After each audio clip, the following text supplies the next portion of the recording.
Coming up on Network Africa. The family of Zimbabwe's former president, Robert Mugabe, says he will be buried in the National Heroes Acre Monument in the capital, Harare.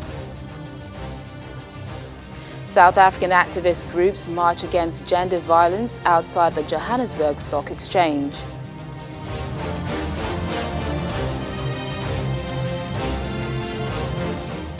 Plus, Kenya becomes third African nation to introduce world's first malaria vaccine.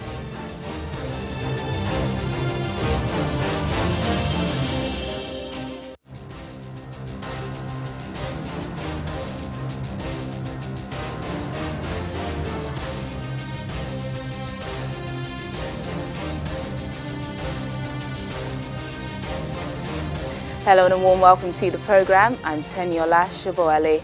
After an initial disagreement, the family of Zimbabwe's former president, Robert Mugabe, say he will be buried in the National Heroes Acre Monument in the capital, Harare.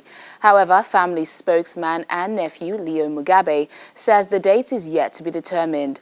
Before the burial, there will be a public ceremony at the State Cemetery in Harare on Sunday, followed by a ceremony at Mr. Mugabe's home village.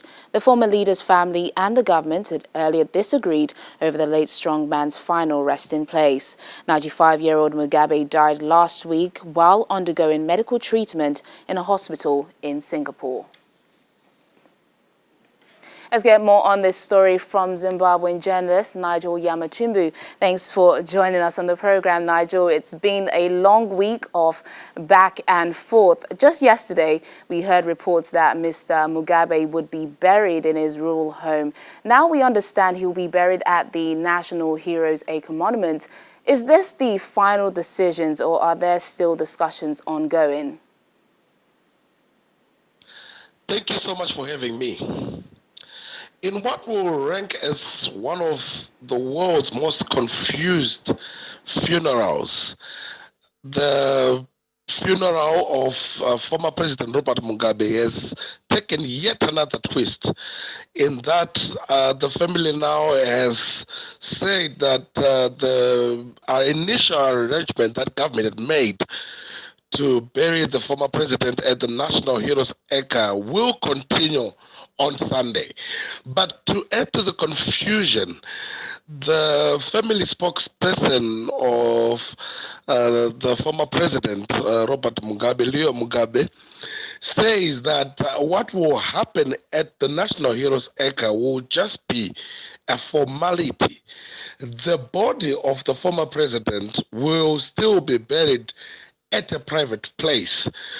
Well, as to what that exactly means, it's yet to be seen. But insofar as bringing this matter to conclusion and to finalization, no one really is clear.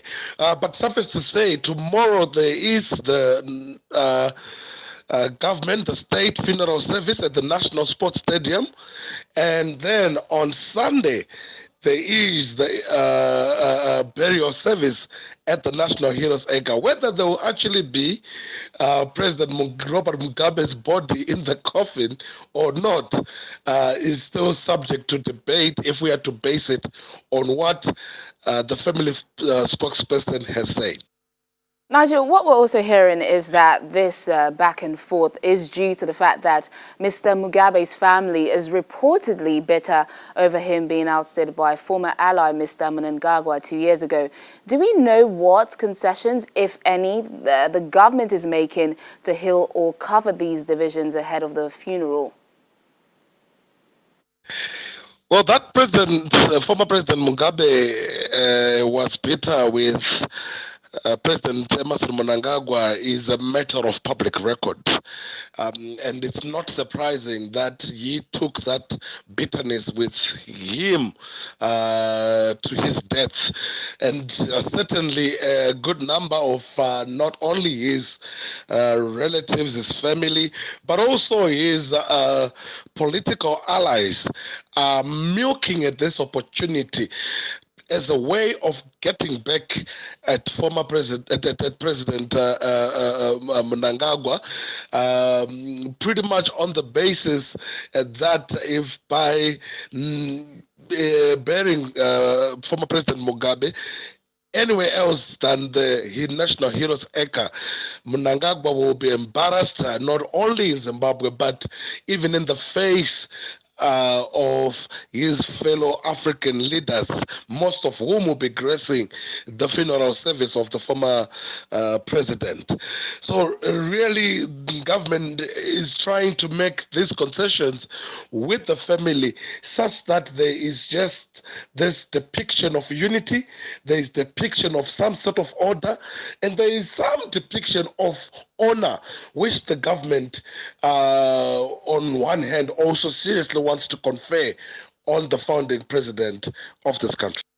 Yeah, Mr. Mugabe's body is currently lying in state at the Rufaro Stadium, where reports actually say there was a brief stampede on Thursday as people rushed forward to catch a glimpse of him. What more can you tell us about that, Nigel? Yes, for 2 days, the former president's body was taken to Rufaro Stadium in the country's oldest suburb, Harare's oldest suburb, that is in Bare. Yes, thousands thronged the venue to pay their last respect, and as expected, there was some sort of commotion stampede in order to get a glimpse of the former leader's body. They had to call in reinforcements of the riot police and to ensure that there is sound crowd management. They also called in some reinforcements to ensure that there is some level of order. Today it's a bit more organized based on yesterday's lessons, but the numbers are still coming to want to have a glimpse and bid former President Mugabe and pay their last respects, and then perhaps even really just see his body to find and bring closure to those that adored him, or even to those that did not necessarily like him. All right, then, Nigel, thank you for bringing us up to speed with that story.